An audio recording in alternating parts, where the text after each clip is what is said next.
Fellow Vincentians and friends in Canada, I greet you in love, faith, and hope from St. Vincent and the Grenadines. Our nation's 42nd anniversary of independence finds us at perilous, uncertain crossroads at which our lives, living and production, have been convulsed and disrupted by the novel coronavirus, COVID-19, since March 2020 and the volcanic eruptions of April 2021. Our nation as a whole has taken a monumental beating from the twin calamities of the pandemic and the cataclysmic force of nature. Every single family in our blessed nation has suffered, though not in equal measure, from the slings and arrows of misfortune, not of our own making. The poor and sections of the working people have endured real hardship despite our efforts at amelioration, but things could have been worse. We thank God for His mercies and blessings, even in our quite difficult situation. Still, the many-sided challenges before us, which touch and concern health, the economic, social, including education and security, will require Herculean correctives. The disruption caused to the education of our children and young persons is quite painful at the individual levels and portends a festering danger for our society over the next 5 to 10 years if it is not handled creatively and effectively by the principals, the teachers, the parents, the state, and the students themselves. This matter is being accorded a special emphasis by the government. Since early August 2021 to October the 25th, the time of writing this message, the number of persons infected by COVID-19 have galloped geometrically. Deaths from the virus have skyrocketed from 12 to 56, all of whom are unvaccinated. Hospitalizations have jumped exponentially, almost all of whom also are unvaccinated. The Gamma and Delta variants are ravaging our people, and there is no end in immediate sight. We are facing a horrendous pandemic of the unvaccinated. Yet, the anti-vaxxers and those who are permanently vaccine hesitant are daily choreographing deathly dances on the head of the proverbial pin to the accompaniment of a chorus of follies and sophistry, masquerading their mimicry of unreason from outside. This is very troubling. Do not expect them to change anytime soon. The bulk of persons in our country who are unvaccinated do not fall amongst the anti-vaxxers or the permanently vaccine hesitant. Their mantra is often, I'm thinking about it, I'm waiting. But what are we thinking about? The evidence is overwhelming, scientifically proven by all established science, that the vaccines are safe and beneficial to our well-being, that the vaccines are the best tool in the toolbox to combat effectively the coronavirus. Thus, what are we waiting for? Are we waiting for more disruption of lives, illness, hospitalization, and even death? The time is now to take the vaccine, unless you are seized of a serious, relevant medical condition which restrains you as objectively determined by a sound professional, not a crusading anti-vaxxer or a permanently hesitant in medical clothing. And this is a message that I'm giving to Vincentians here in St. Vincent and the Grenadines, and for you in Canada to transmit to our people at home to take the vaccine. The volcanic eruptions have caused many-sided human suffering, dislocation, socio-economic disruption, and immense damage to the nation's physical infrastructure.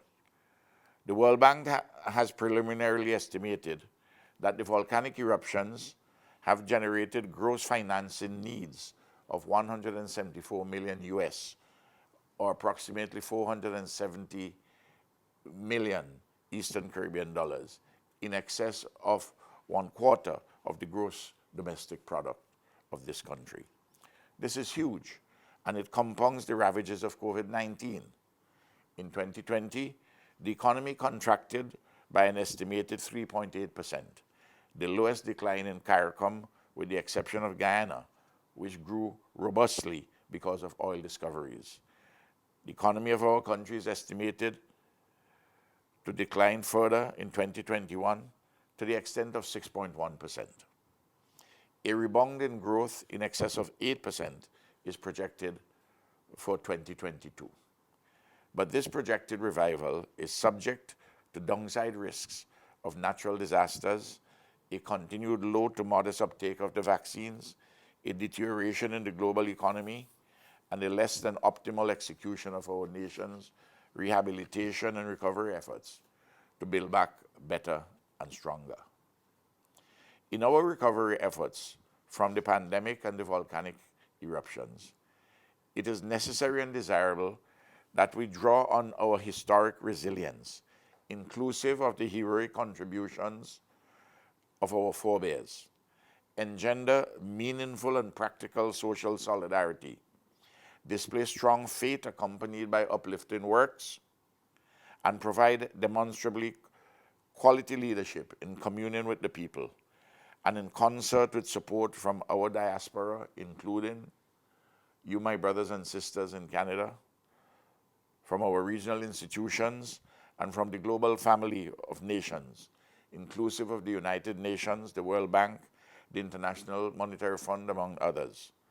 We thank all these persons and institutions, all of you, from our Vincentian diaspora, from the region and internationally, who have been helping us in this very difficult period.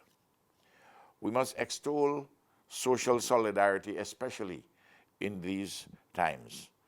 Social solidarity is based on an alive social individualism, not on an abstract, meaningless, and dangerous atomized individualism, as, for example, parroted in respect of not taking the vaccine in the empty imported slogan of "my body, my choice," the very language of the absolutist abortion on demand advocates, and this philosophical underpinning of individualistic, unrestrained free enterprise and global casino capitalism, both of which are inimical to the sustainable development of our society and the individuals therein. Quality leadership is demanded now more than ever. It must stand unequivocally for something, or it will fall with and for nothing. The leadership must be responsive and responsible. It must be clear-sighted, and it must know the times. It must be steadfast. Leaders must lead in the very way that teachers must teach and prophets must prophesy. These are times for transformational leadership, not pettifogging, weak, indecisive leadership. Quality leadership inspires in the sense of putting in something valuable to his people. But the leader must do much more. The leader must draw out that which is of quality, goodness, and nobility resident in our people, and oftentimes to draw out the quality, goodness, and nobility which the people may not as yet know that they possess.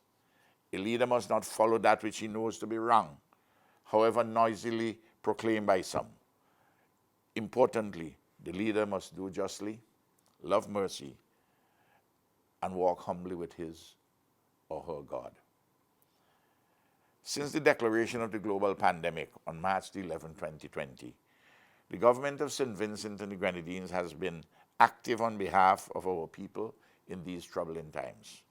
Among other things, our government, on the economic fiscal front, presented and caused to be approved by Parliament 2 sets of supplementary estimates and supplementary appropriation bills, one set in April 2020 to address COVID-19, and another in May 2021 to tackle the aftermath of the April 2021 volcanic eruptions, and in January 2021 we passed the Estimates and Appropriation Bill for the financial year 2021. Together, these instruments contained a bundle of measures to stabilize and advance the socioeconomic condition of our country. Elaborated therein were and are fresh initiatives reflecting fresh ideas within sensible public policies for the altered and evolving circumstances of our country. The government also secured the passage of important pieces of legislation touching and concerning the pandemic and the volcanic eruptions. Last year, too, in November, we conducted peaceful general elections reflecting the will of the people. The Unity Labour Party government was re-elected with an increased majority of seats. Good governance has continued unabated. Objective observers regionally and internationally have commended the outstanding performance of our government in this period. The public servants, other central government employees and volunteers have all made it possible for the continuance of our nation's good governance. So too all persons in the private or non-governmental sector. I thank them all. In these challenging, even perilous times, I expect even more productive labor from all Vincentians in the public and private sectors. It is up to us to build back better and stronger. We must not shoot ourselves in the foot, metaphorically speaking. Our tasks ahead are immense. Let us do our very best. Now is not the time for useless bickering or the pursuance of personal agendas, inclusive of vaunted vanities divorced from the people's real conditions of life and living. I say to the general public, do not allow anyone to mislead you or divert you from the public interests at this time of peril and uncertainty. And I simply ask those who are employed in the central government and state agency, I say to you, much has been favorably delivered to you. Much is expected of you. You have been protected by and large from the worst economic consequences of the pandemic and the volcanic eruptions. So the general public expect you to pull your weight even more than ever. And please, everyone, take the vaccine. Personally, I recommit my all, my very being to the service of our people of all walks of life and of all political persuasions. But I shall give no quarter to those who act against the public interest. In going forward, I ask that we all take heed of the wise advice from the book of Ecclesiastes. He that observeth the wind shall not sow, and he that regardeth the clouds shall not reap.